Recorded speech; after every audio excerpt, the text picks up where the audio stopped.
Mario Rabbids Sparks of Hope has 30 sparks in the main game, and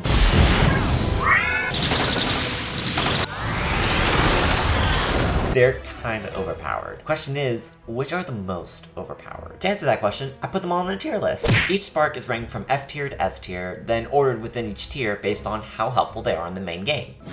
We start in F tier, with 2 sparks I just can't find a reason to use. At number 30 is Screech, whose power Whoop's Gotta Go repels any enemies in range. This is a callback to Rabbid Yoshi's technique in Kingdom Battle, but nostalgia can't compensate for the ability. While it moves enemies away from cover, it also risks moving them outside of most of your hero's movement and weapon range, Luigi being the obvious exception. Unfortunately, it's not realistic to rely on just Luigi to use Screech properly, especially in battles where you can't choose your heroes. The real killer though is getting Screech. Unlocking sparks falls into 3 broad categories. Most are unlocked through required battles in the story and are simply part of being the main game. A few are unlocked in optional side quests that require a little extra effort but are still pretty good. 5 sparks, though, require completing a secret zone. These are hidden areas in each of the 5 worlds, accessible only by keys, costing anywhere from 7 to 12 planet coins, and those are only earned through other battles and side quests. The secret zones focus on solving a puzzle, and a couple include enemies to evade or fight. This takes a fair amount of time, so doing all that for Screech, who is World 1 Secret Zone spark, it's just not worth it.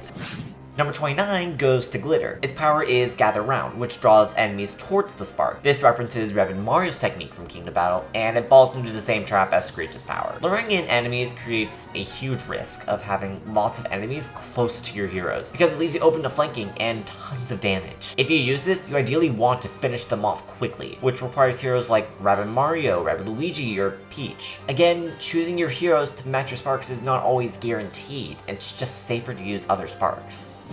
Before we move on to the next sparks, I need to talk about super effects, these 6 elemental statuses that can deal extra damage. Some sparks have identical powers except for the super effect used, so are they all equally useful, or does one effect have an advantage over another? With the exception of Goombas, who are weak to everything, and Magic Koopas, who are resistant to everything, enemies resist one effect and are weak to a second. Enemies weak to burn are resistant to frostbite, enemies weak to frostbite are resistant to gust, and it continues from gust to ooze, to shock, to splash, and back to burn. So the cycle is evenly balanced, but the number of enemies for each pair is not. Same for their appearances in the 5 worlds, including Cursed Stronghold. After counting the number of worlds each enemy appears in by adding points for weakness to an effect and subtracting points for resistance, excluding Goombas and Magic Koopas, then weighing those points by the percentage of enemies weak or resistant to that effect, I calculated an overall score for each effect. From best to worst, the scores go ooze, burn, shock, gust, splash, and frostbite. So now it's a little easier to rank the first 3 sparks in D tier, where occupants have some use but are severely limited. Cryogeddon, Electrogeddon, and Pyrogeddon all send down meteors of ice, lightning, and fire that destroy any nearby barriers. It's certainly satisfying to see such a level of destruction. The problem is that your hero is almost guaranteed to lose their cover too. If you can't find more outside the meteor shower, you're just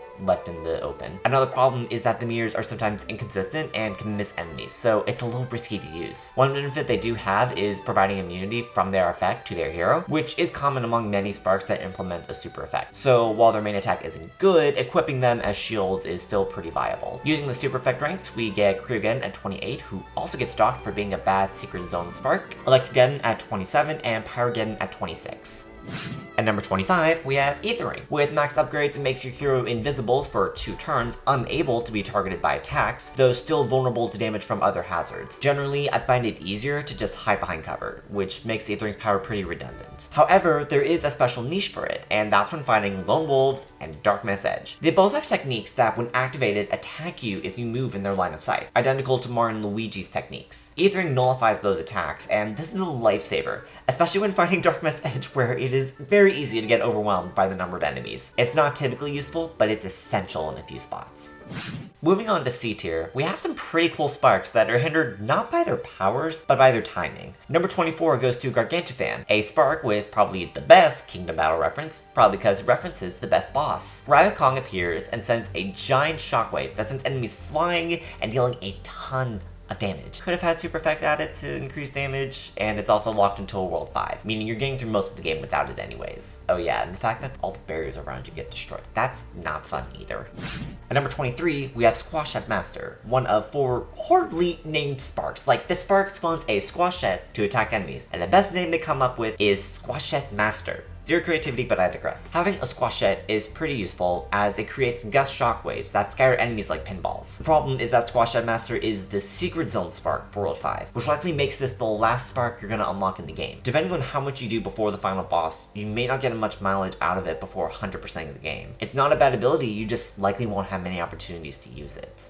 Number 22 is Scoper Master, who spawns a Scoper. This enemy has low HP, but specializes in long-range attacks that pack a punch. They prefer higher ground though, which limits the spark's full potential, since heroes usually start without that advantage. It also has the deficit of being locked behind a side quest in World 5. In fact, C tier is just the World 5 sparks. They all have good powers, they just take forever to unlock, and by the time you do, the game's about over. What's not over though is this video, and if you like it so far, how about you hit that subscribe button? Yes. Perfect integration. Next up, we have B tier, and this is where the quality really goes up. These sparks are consistently used as your strategy evolves, starting with 2 Shockwave sparks, Aquaquake and Zephyrquake. The Shockwaves use the Splash and Gust super effects, so the effect ranking gives Aquaquake number 21 and Zephyrquake number 20. Really, the only downsides to these two are the existence of other sparks with the same effects that show up earlier. Aquaquake appears in World 4 and Zephyrquake in World 3.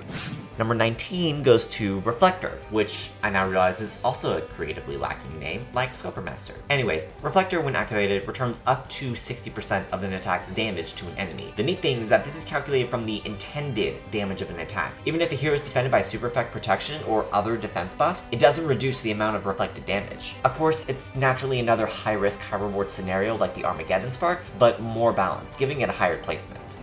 Number 18 gives us Starburst, the first spark in the game. And for a tutorial spark, it packs a punch, boosting weapon and movement attacks like dashes by up to 60%. The best part is that it also sends the boost to nearby allies, which makes your firepower even more deadly. Later in the game, other sparks with more specialized buffs replace Starburst's more general support, but you're going to want to use them a lot early in the game.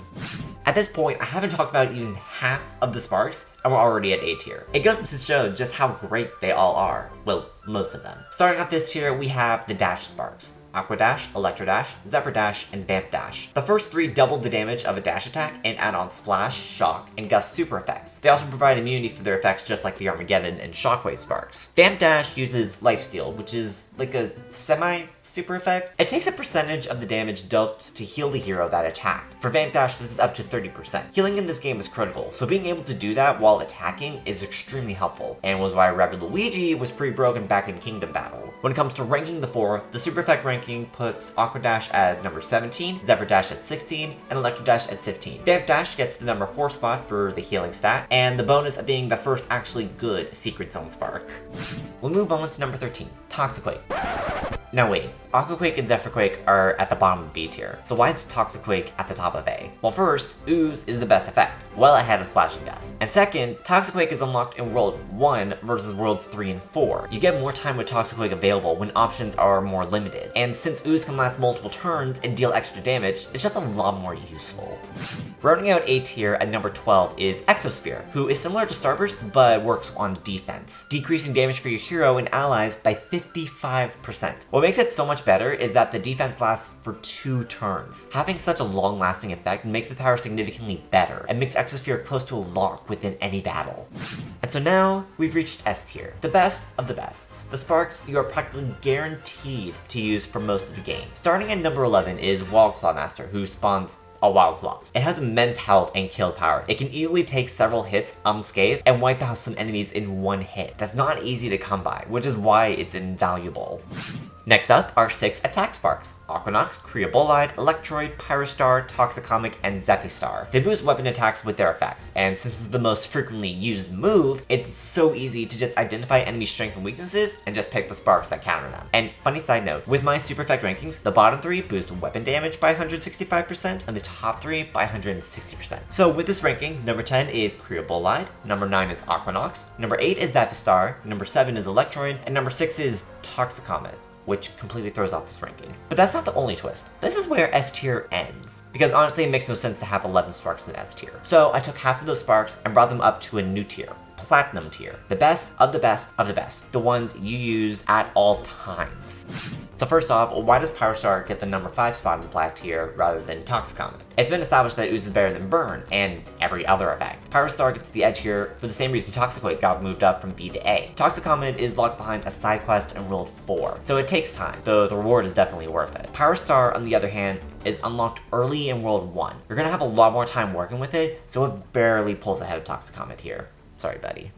At number 4, we have Oozer Master, who spawns in Oozer. Jokes that I know. This little ally has 2 broken tricks along with an ooze-based attack. It can prevent enemies from using their attacks and techniques. It can't do both at the same time, but if given the chance, an oozer renders multiple enemies helpless.